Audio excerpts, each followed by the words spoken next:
Hi, I'm Ed Fuquay, Young Adult Librarian here at Woonsocket Harris Public Library. Solitaire Frisbee from Children's. And while we're practicing our social distancing, we're also getting ready for the summer reading program here at the library. Now, every year, a bunch of people decide on a theme for summer reading. Now, we're not sure exactly how the summer reading program will work this year. We're still hammering out the details on that. But the theme was picked well in advance, so we already know what the theme is going to be, and it's one that excites me very much. The theme for this year's summer reading is fairy tales, mythology, and fantasy. What does that mean to you, Solitaire? Excitement, adventure.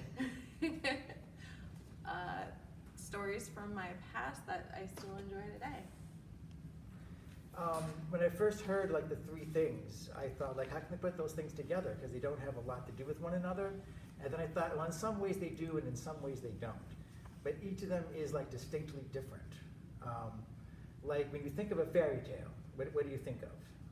So, I'd say The Little Mermaid is definitely one of the favorites. But what do I think of in terms of... What does it mean to you?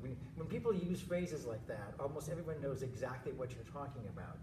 But it's also very difficult to define simultaneously. Well, a story. Yeah, a fairy tale is a story. They used to call them wonder tales before the term fairy tale was invented. Okay. Most of them don't involve actual fairies. Fairy tales kind of overlap with tall tales a little bit. The thing they all have in common is there's some kind of magical element to them. That's the one thing that separates them from other stories.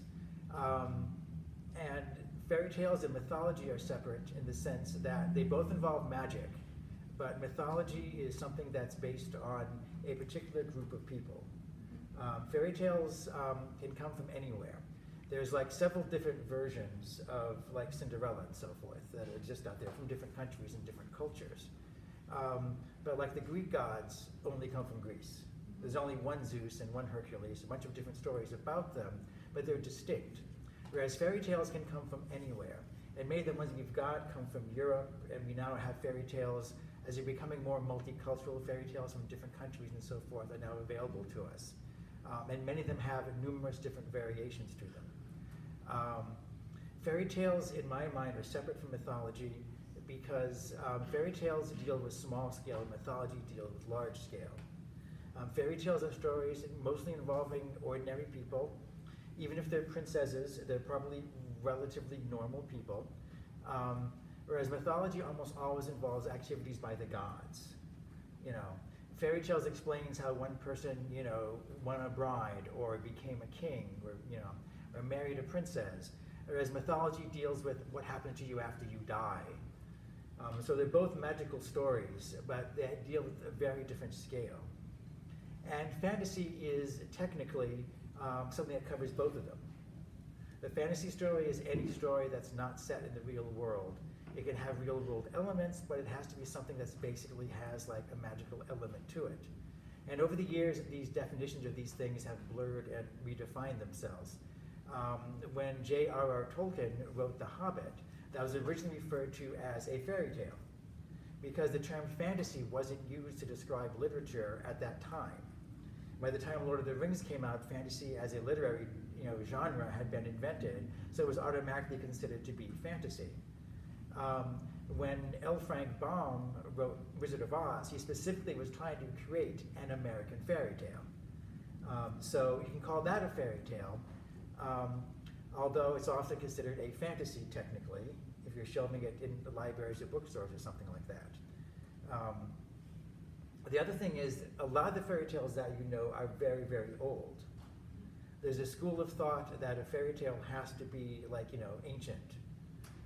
We know who wrote Wizard of Oz. It's not a mystery. We have pictures of him, So some people consider that not a true fairy tale because it's the product of like a modern writer who was consciously writing to a certain style or format. How do you feel about that? Well, I suppose I could go either way. I don't really... You don't have an opinion?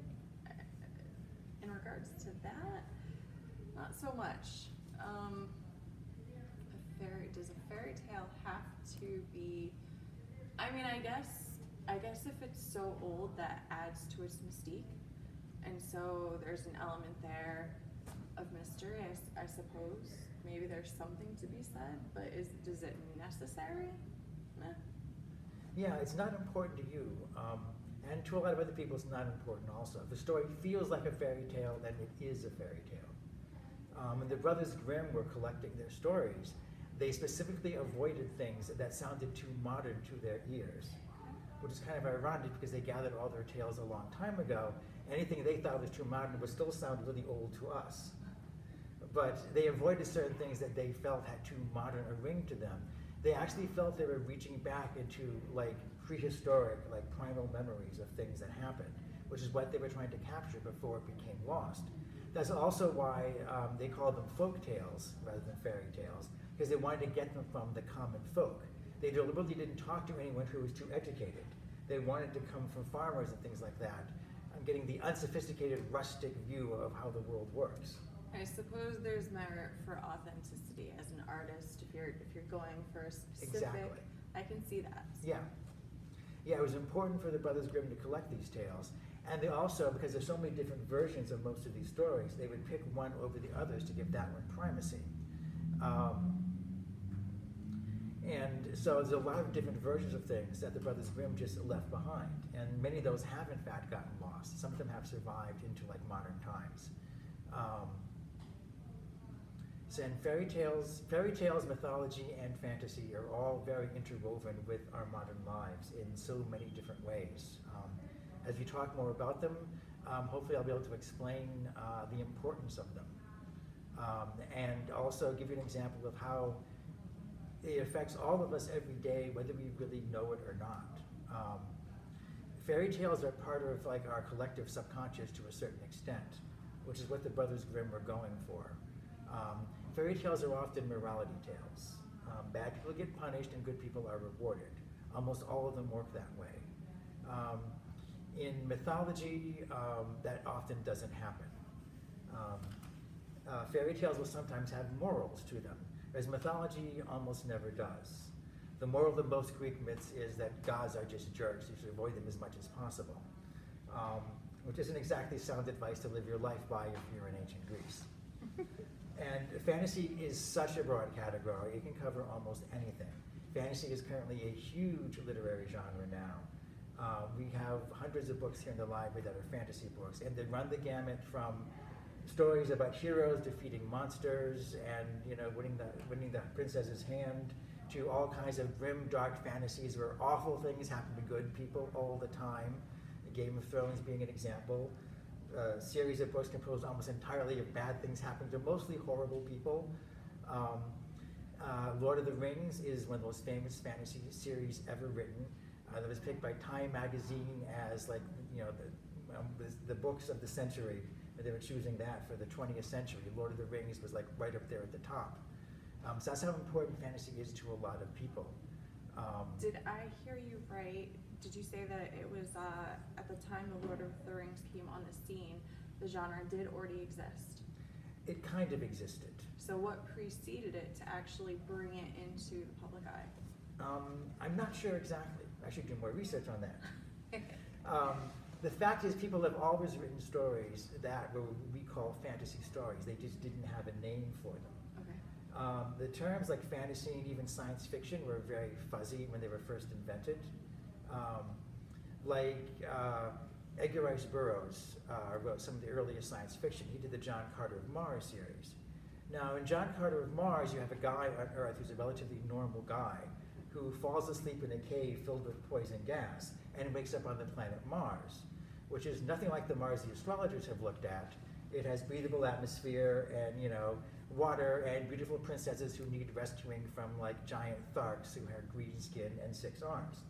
Now, there was nothing remotely realistic about that book. And he wasn't trying to write a realistic book in any way. There's never a slightest explanation for how John Carter travels to Mars. He just does it, bang, he's there, and there's a princess to rescue, and stuff happens to him. The coin they termed, I'm not sure who invented this, was scientific romance. It wasn't a science fiction exactly, it was a scientific romance. Because in those days, romance didn't just mean a story about a couple falling in love, although John Carter did in fact famously fall in love with Dejah Thoris, the Princess of Mars. But the term scientific romance is meant to describe things that were meant to have a romantic and not a hard-edged scientific view of things. And scientific romance was used to describe that kind of story for a while. And then you got, as like time passed, and Edgar Rice Burroughs started writing like in the early 1900s, the late 1800s. So he's almost a Victorian author, but not quite. He's more of an Edwardian author. And as time passed, science fiction became its own genre. You know, when H.G. Wells was writing Time Machine and War of the Worlds, they didn't call it science fiction because no one knew exactly what to call it. And H.G. Wells wasn't writing things that were meant to be taken romantically. H.G. Wells wanted you to feel like this was actually happening to real people, even though he involves principles that he also never bothers to explain. How does the time machine work? We don't know. You know, none of the Martian weapons are ever described in any way. They're just there, and it's a heat beam, and it's awful, and you run and scream whenever they turn it on. But he wanted you to believe it was set in the real world. You know, in War of the Worlds, you can take the original book and a map of England and follow the course of the tripods across England, where they went, how fast they moved, and so forth, and that's all really accurate, because he was writing something that was quasi-realistic, even though it wasn't something that could actually happen, nothing you expected to actually happen.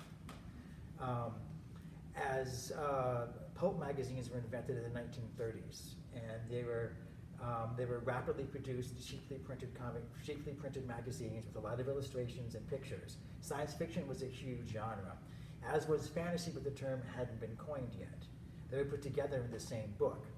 There was a famous pulp called Weird Tales, and it avoided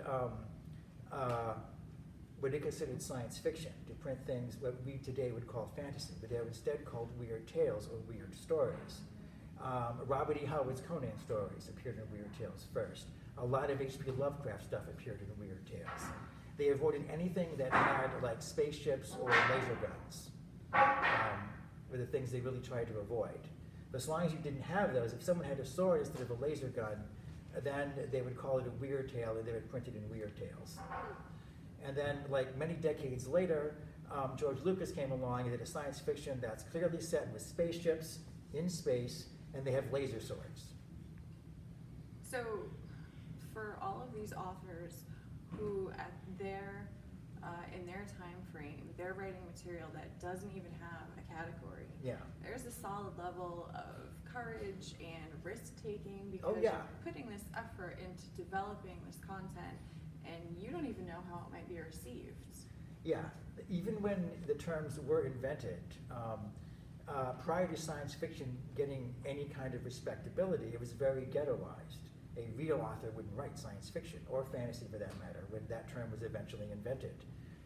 When J.R.R. Tolkien did Lord of the Rings, it was instantly popular with a lot of people, and critics did not know what to make of it. They literally didn't understand it. He had put so much work into creating a wholly fictional world, that concept of making an imaginary world with all these details.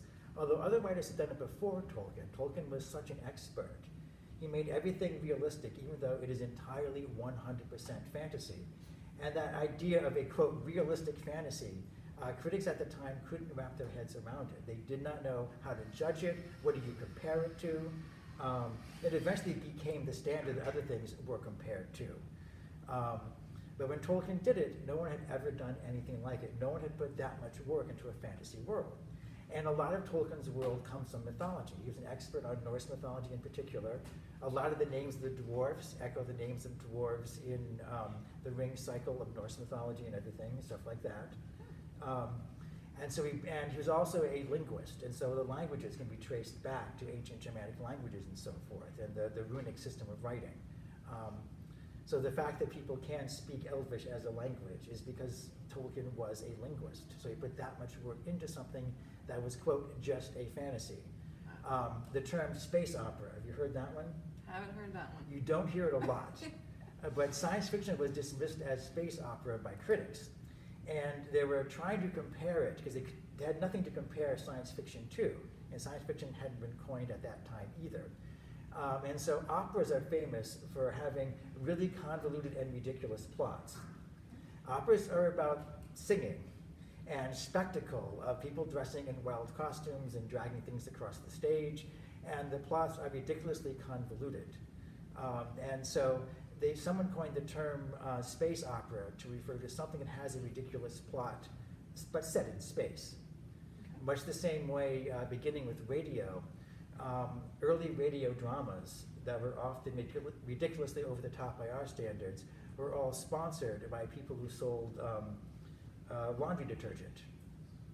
And the term soap opera was coined to describe these stories because they were all sold by laundry detergent companies meant to be sold to housewives while they ran during the afternoon when housewives were washing clothes. And so soap opera and space opera became derogatory terms you could use to denigrate a genre of fiction that most people were considered not to like. Despite the fact science fiction and fantasy have always been very popular genres, they've been dismissed by literary critics without even any, consideration.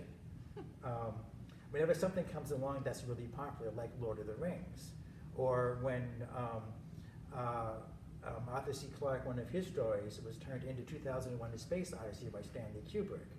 Now, Stanley Kubrick in the 60s was a very talented and well-respected director. That a guy like that would waste his time doing a science fiction film absolutely boggled the minds of people who were film critics and people in Hollywood. It was just inconceivable someone with his talent would do a science fiction film. So where do you think this standard originated from? Of what could be and what shouldn't be and what absolutely can't be? Critics, a lot of them went to college and were trained in literature. And classic literature defines itself by what it says about the human experience. And you can't say anything about the human experience if you're dealing with elves and dwarves, they believe. Automatically that removes it from the real world, therefore it can't say anything about humanity. But if in fact it's a human who has contrived the idea of elves and such, Yes. How is that not part of the human experience? Well, critics who were smart knew that you could see these things as metaphors for certain things. Okay. When Gene Roddenberry created Star Trek, he could only sell Star Trek to the network by selling it as like a space western. He actually told executives at NBC, it's just like Wagon Train, but set in space. You know how in Wagon Train they come to a different small town in the West every week? Well, Enterprise is coming to a different planet every week. And so by selling it as something it patently wasn't, he was able to actually get it on the air. But if you look at the characters in Star Trek, they're very blatantly examining the human condition. Spock is half human and half alien, and he technically shouldn't have emotions, but he clearly does have emotions. And people saw in them examples of themselves that they could use. The same thing with Tolkien's endlessly conflicted characters. What is the best way to solve a problem? Does war ever really solve a problem? Tolkien's view of the world was echoed by his experiences in World War I. He survived some awful things in the trenches in World War I. And so Tolkien had a hard time showing war as being a glorious or good thing, even though it sometimes seemed like it's important and necessary to have a war. He was in World War I, and he was writing Lord of the Rings partly during World War II. He made a point in letters later on to say that Sauron of Lord of the Rings is not Hitler. You can read it as that, but that wasn't what he meant. He had the idea and was already writing it before World War II began. And the One Ring is often seen as a metaphor for the atomic bomb. It's powerful and useful, and it can really help you. It can save your life, but it's really too dangerous to ever use. And it makes a really good metaphor, but he was already writing about the ring before he heard about the atomic bomb. All those ideas were well set in stone before that came to him. So you can read it as a metaphor for World War I and World War II, but that's not how he meant it. But much like I said when we discussed poetry, a poem can be interpreted in many different ways. So it's not necessarily wrong to say that the One Ring represents the atomic bomb, but you can't accurately say that's not what Tolkien meant. People read into things what they want to read. One of the advantages of science fiction and fantasy over other things is that because they present you with a canvas that requires you to read into it. If someone does a story set in the real world, a young boy becomes a man in Woonsocket, Rhode Island, That's going to be a story about a young man coming of age in Woonsocket, Rhode Island, and everyone who reads that will know that that's exactly what it's about. So the author's intentions are not going to be misinterpreted.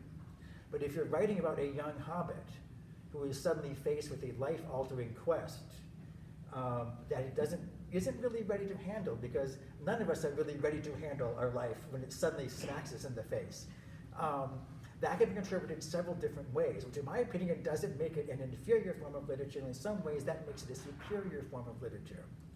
Because you can see it in different ways. Yeah. The one thing that fairy tales, mythology, and fantasy all have in common is that they spark the imagination.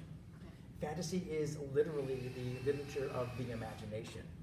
And getting people thinking, getting young people thinking, is one of the best things that you can do. It puts new ideas into your head. Fantasy writers approach the world in a different way to make you think about things differently. Fairy tales take really old stories. Fairy tales are constantly being reinvented and reinterpreted. I have a book in my section, Until It Was Stolen, in which the Little Red Riding Hood story is told from the point of view of an inner city girl who's being menaced by a street gang. The Red Hoods are a tough gang, like the Crips or the Bloods, that she has to navigate through to get to her grandma's house. There's also yet another version of that in which the wolf that she's fighting is actually a werewolf, and that's a paranormal romance version of it. Half the vampire romancers are kind of sort of Beauty and the Beast, except the opposite, that he's really handsome, but deep down he's a monster. So it's a role reversal of Beauty and the Beast, but the same metaphor still works. And fairy tales have the advantage of speaking to us on such an innate level that we recognize the tropes no matter how they appear. You can rewrite fairy tales as horror, as romance, as science fiction. There's several adult fairy tales taking the same things that delighted you as a child and putting them from a very adult standpoint. Well, you mentioned the development of the imagination, and it's interesting to me because where some would attempt to prevent that from developing, it was precisely that caused the Wright brothers, who prior to there was people flying was not a thing. Yeah. And yet, not only did they have the ability to imagine it, but then bring it about into actual reality. Yeah. Yeah, imagination is the first thing you need to invent anything at all. Disney used to have a whole ride about that at Walt Disney World, but it got shut down. That spark of imagination, that is the first thing that you need. That and a lot of hard work. Like when H.G. Wells wrote Things to Come, H.G. Wells was brilliant at imagining things that didn't exist. But in his futuristic story, Things to Come, they still fly across the Atlantic in dirigibles.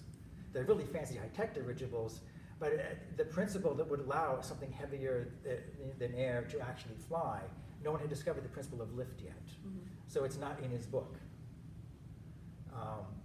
So to that extent, he was, limited. Right. But then everyone is limited. Scientific principles change all the time. But the fantasy and mythology and things like that speak to something that go pre-science. Prehistoric was the word that Brothers Grimm used. We're going to talk more about that next time. Fables. Yes.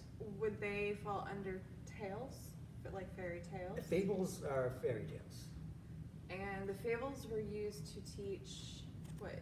I'm just at a loss for the character building. They were used to teach. Not every fairy tale or fable has a distinct moral to it. Aesop's fables specifically did. Aesop specifically did. There was a moral to each one of those stories. So the moral of the story that I get from our conversation is to always be yourself. Let your imagination fly, whether people tell you yes or no. That sounds good to me. We'll be talking about all these subjects much more in the future. Fairy tales happens to be a topic my wife is very excited about, and so we've already had a long conversation about this. And mythology is something I'm very excited about. I've studied mythology my entire life, and I've read fantasy books my entire life. So Join us next time and we'll talk more about these fascinating subjects.